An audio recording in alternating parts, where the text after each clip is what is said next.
بسم الله الرحمن الرحيم الحمد لله رب العالمين الصلاة والسلام على أشرف الأنبياء والمرسلين نبينا محمد وعلى آله وصحبه أجمعين وبعد السلام عليكم ورحمة الله وبركاته إن شاء الله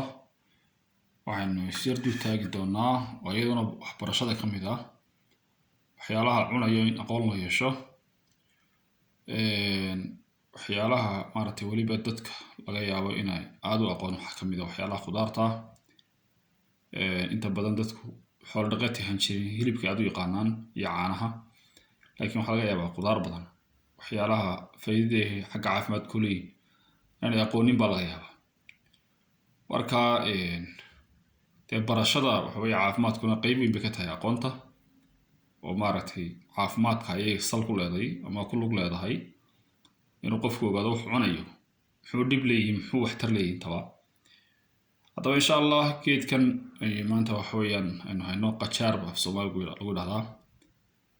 khiyaar af Carabi soo kale cucumbers baa la dhahdaa in English waa geedka aynu arkayno markuu dhamayska tiriyo waa kaas markana waa isagoo la jarjaray marka geedkan fawaid badan buu xagga caafimaadka u leeyahay waxaa ku badan minerals badan waxaa kamid ah vitamin K baa kamid ah oo lagu tilmaamay ilaa 62% inuu yahay kaasoo u wanaagsan blood clotting-ka ama dhiigga xinjirowgiisa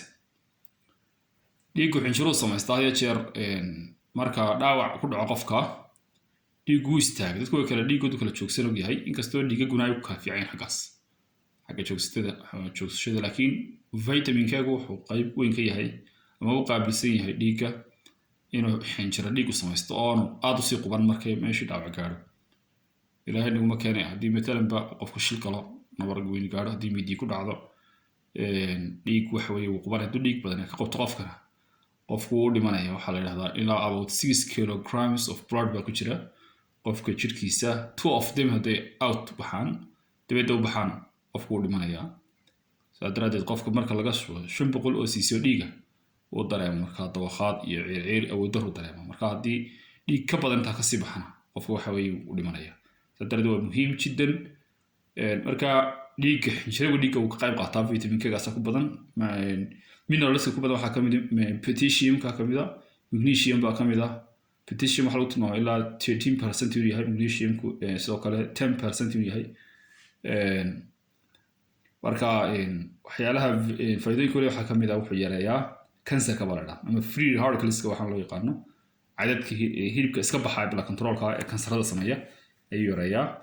waxa kamid ah hydration buu jirka u sameeyaa jirka uu qooyaa raadka iyo waxyaalahaas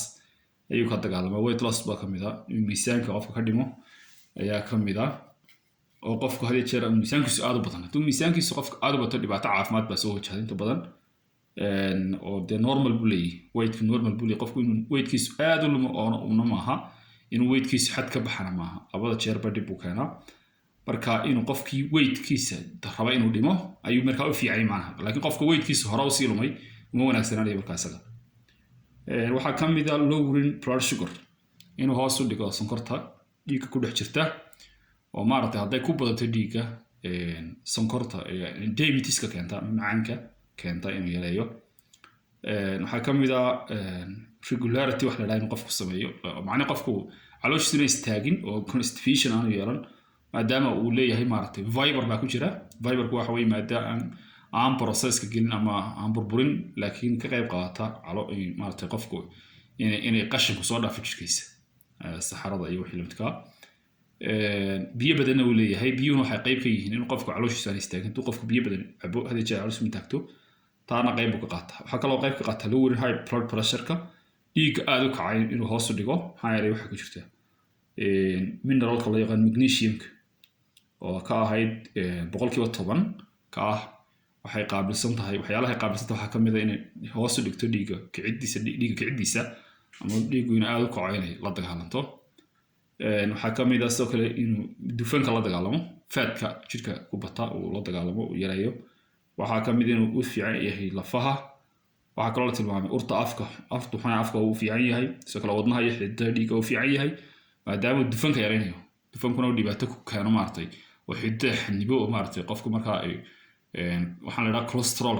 uu ku dhaco marka dhiig wadnaha inta dhibaatada soo gaadho xagana wuxuu fiican